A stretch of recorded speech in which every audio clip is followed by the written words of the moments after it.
Hello everyone, welcome back. We're gonna do an interesting exercise today. I've got here two handguns. On the left, a Ruger Mark IV with a Holosun 507C. On the right, I have a Taurus Tracker Revolver that has a 9-round cylinder, and I got three speed loaders there that have nine rounds of 22 long rifle in them.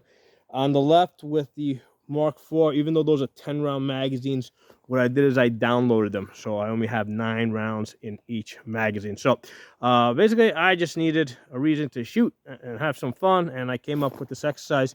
What I'm going to do is I'm going to be shooting in my offhand, in my left hand, basically, at those targets over there while moving back and forth.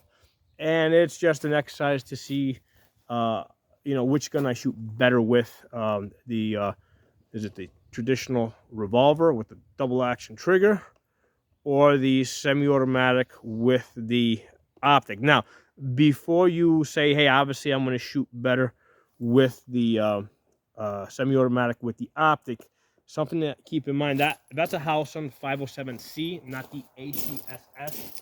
Okay, so all I have is a 32 MOA circle. Okay, and the sights on this are not co-witnessed. Okay, so what that means is I'm shooting one-handed, moving back and forth, because my sights are not co-witnessed. If I lose my sights, basically I kind of have to fish around for this. I have to fish around for the reticle in order to find it. Now, one of the ways I have found to cheat this a little bit is if I basically turn up the brightness level and I'm off, I can kind of see a little bit of the reflection of the 32 MOA circle in the glass. You won't see it if you just have like a 2 MOA dot. But if you got a big 32 MOA circle and you're just a little bit off, you'll catch a little bit of the glare of the 32 MOA circle in the corner, and that'll give you an indication of which direction you have to move your 32 MOA circle. Now, I have found that to be very useful with my carry gun, because that's the 507K, right? The ACSS option is not available here. And even though I have iron sights that are co-witnessed on this, I keep this at sunny day brightness, and what I find is that most of the time, if I don't find my reticle, rather than going to my iron sights, it's actually faster for me to see the glare, and that glare gives me an indication of which direction I need to move in.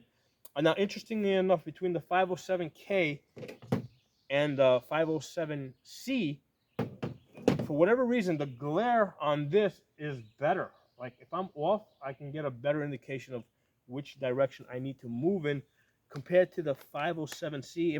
I don't know if it has something to do with the size of the window, the shape of the window, whatever, I don't know. But for whatever reason, I get a better indication with the I mean, even right now, I get a better indication with the 507K as to which direction I gotta move this reticle in if I am off, right? Because again, these iron sights are not co-witnessed on this. Okay, so let me put my earmuffs on. Again, we're shooting 22 long rifle. All right, so this is the Taurus Tracker. It's a 9-shot revolver, double action or single action. We're going to be shooting it double action. Okay, this is iron sights only. Basically, I have a little red on the front sight. That's all I've got. All right, what I'm doing is I want to put 2 shots on each target and then move to the next one. Okay, so the goal is 2 shots on each target. If I don't get my 2 shots, I'm going to keep shooting that target until I get my 2 shots.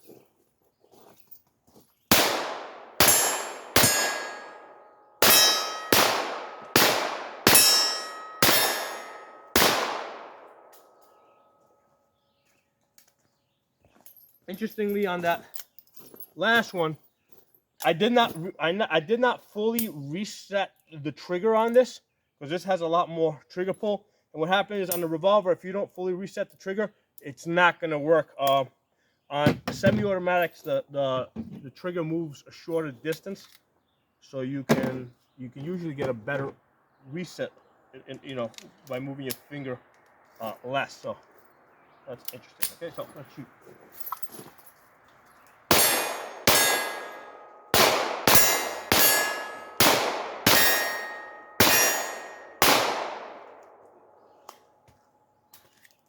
Get back to Revolver. I'm going back and forth between the semi-automatic with the red dot and the Revolver here with the iron sight, so you guys can see a pattern.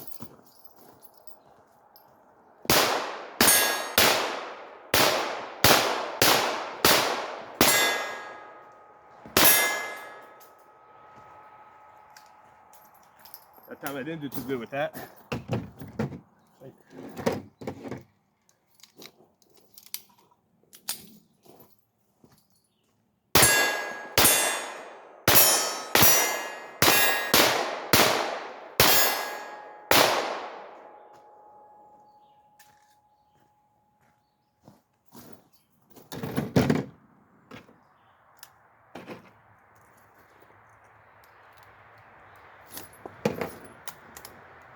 The other thing is, you gotta make sure you close that cylinder, because I did this earlier a couple of times today, and I was rushing a little bit, didn't fully close the cylinder. Gun doesn't work unless it's fully closed.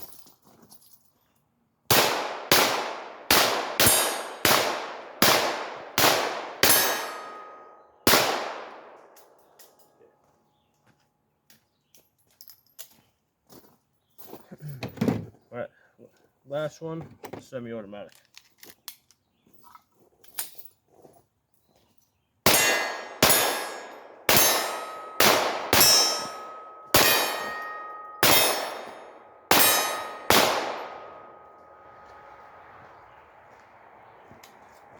All right, hold on.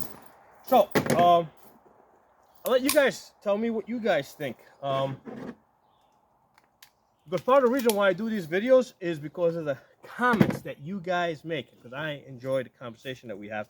So that's, so that's a big part of the reason why I do the videos, because of the comments you guys make. So let me know what you think, what you saw, whatever feedback it is, and we'll discuss. Now, two things that kind of jumped out at me was with the one I mentioned during the video with the Revolver. When you do those speed reloads, you got to make sure that the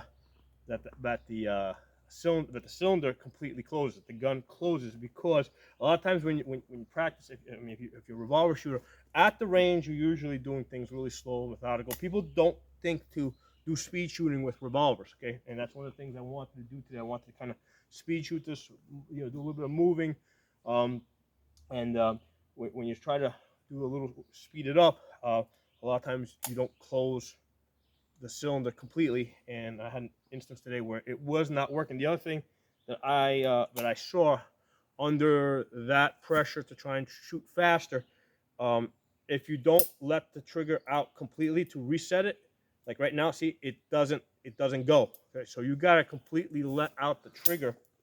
All right, see, you gotta completely let out that trigger, and if you go too full, like right there, it went out, it caught, but now it's not moving. Right? It's got to go completely out. So you got to let the trigger out all the way in order for this to work, which is kind of like the opposite of what we've been training with the semi-automatics. With the semi-automatics, more and more we've been training to let it out as little as necessary, and specifically with the Glocks that I shoot a lot, they have a very both tactile and almost audible reset, the way you can feel it go click, and when you let your finger out.